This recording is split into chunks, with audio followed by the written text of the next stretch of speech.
Following a one-year pit stop a decade ago, UTA is back to the WAC. UTA was previously Arlington State College until '67. They switched from the A&M system to the UT system in '65 after A&M blocked funding in degree development after Arlington enrollment surpassed College Station enrollment in '63. Today, UTA has a 41,000 enrollment, a $210 million endowment.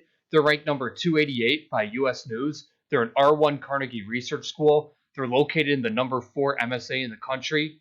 Dallas-Fort Worth has experienced 20% population growth since 2010, and UTA as an institution has had 28% full-time undergraduate growth since 2010.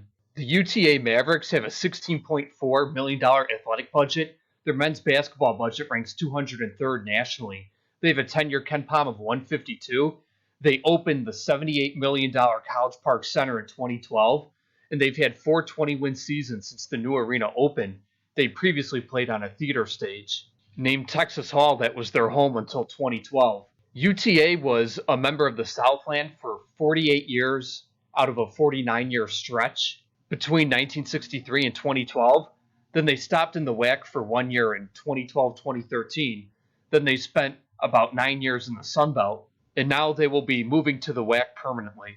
Starting in the 63-64 school year, UTA was a member of the Southland Conference, and they would remain in the Southland for 48 of the next 49 years. There was 1 year where UTA's men's sports were expelled from the Southland because football was required and UTA had dropped football, but that bylaw was later changed and UTA was readmitted into the league. But at various points while in the Southland, UTA would share the league with future WAC conference mates like Abilene Christian very early on, Lamar in 2 different stints, and also Stephen F. Austin.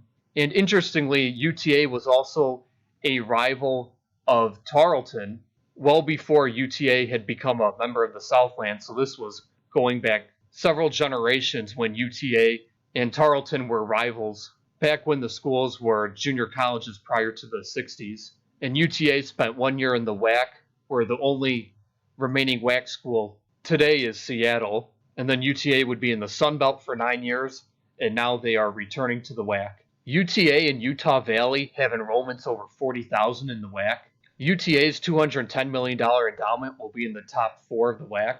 UTA will become the first Carnegie R1 research school, and they're the 3rd highest rated school by U.S. News in the league, behind Seattle and Incarnate Word.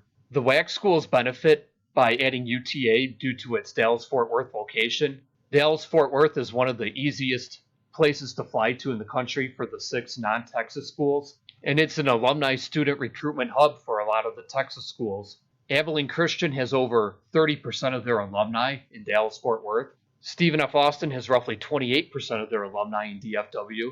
Lamar has about 1 in every 10 alumni in Dallas-Fort Worth. And UTRGV, even though they're 7.5 hours away, has over 5% of their alumni in Dallas. And schools with more than 1% of their alumni in DFW include Incarnate Word, Grand Canyon, and Utah Valley. Now, Tarleton's data was not available in the database because Tarleton was not yet Division I when that database was created. But my assumption is that their alumni concentration in DFW would be similar to Abilene Christian and Stephen F. Austin. So that would mean 3 WAC schools with upper 20%, lower 30% of their alums in DFW, and then Lamar with 1 in every 10, and UTRGV with 1 in every 20. Here are the athletic budgets of the WAC. The top row is their total athletic budget, and then the bottom row is what their athletic budget looks like after you subtract the student aid money. So once you isolate scholarship money, the highest athletic budgets in the WAC are Grand Canyon, Cal Baptist, Seattle, Stephen F. Austin, and then UTA.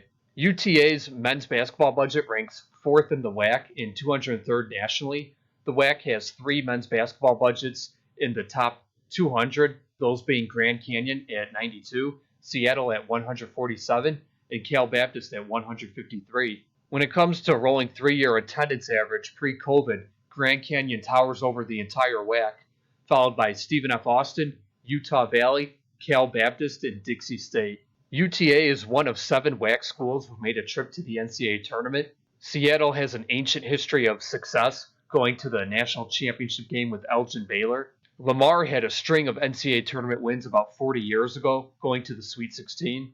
Stephen F. Austin has pulled off a pair of NCAA tournament upsets this decade and also knocked off number 1 Duke at Cameron Indoor Stadium. And of course, Abilene Christian ousted Texas last March. Interestingly, UTA's 5-year KenPom of 147 would rank the highest in the WAC.